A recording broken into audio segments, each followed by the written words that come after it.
আসসালামু আলাইকুম। সবাই ভালো আছেন? আমাদের এখানে খুব দুর্যোগ বৃষ্টিতে এই কলা বাগান ভেসে গেছে। কত পানি দেখুন, পাটের জমিতে অনেক পানি টলটল ব্যবহার করছে। দেখুন দেখুন কি পানি, ঘাস গরুর চারার জমিও ডুবে গেছে, এত পানি।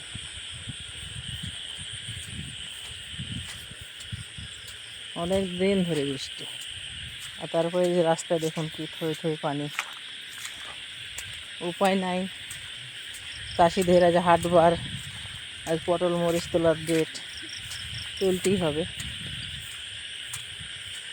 বাড়ির পরিস্থিতি খারাপের জন্য যে মোষ গাড়ি মাঠে রেখে গেল।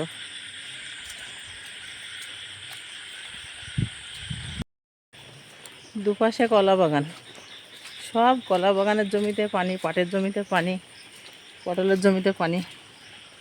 দেখছেন তো কি পানি, সারা মাঠ পানি থই থই। পটলের জমিতে পানি পাঠিয়ে গেছে, মনে হয় নষ্ট হয়ে যাবে পটলগুলা। সব জমিতে পানি। রাস্তার পরিস্থিতি দেখুন, কীভাবে পটল তুলে নিয়ে চাষি ভাইরা বাড়ি যাবে। দেখুন এই অবস্থা।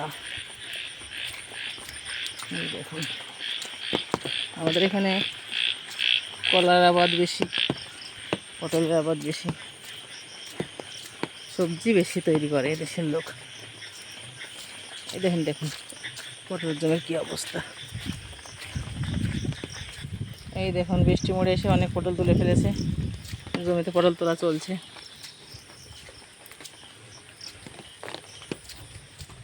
আর কী পরিমাণ পানি পটলের জমিতে দেখুন, হড় করে ড্রেন কেটে দিয়েছে, নামছে, সারা জমিতে পানি। উপায় নাই, কিচ্ছু করণীয় নাই।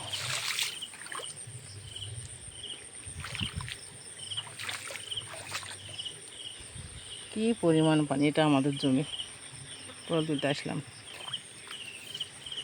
তুলতেই হবে, উপায় নাই, পেকে যাবে সব পটল।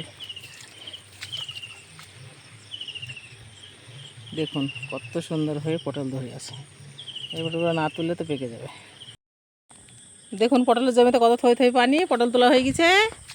আমরা এখন বাড়ি রওনা দিব, চারিদিকে থই থই পানি।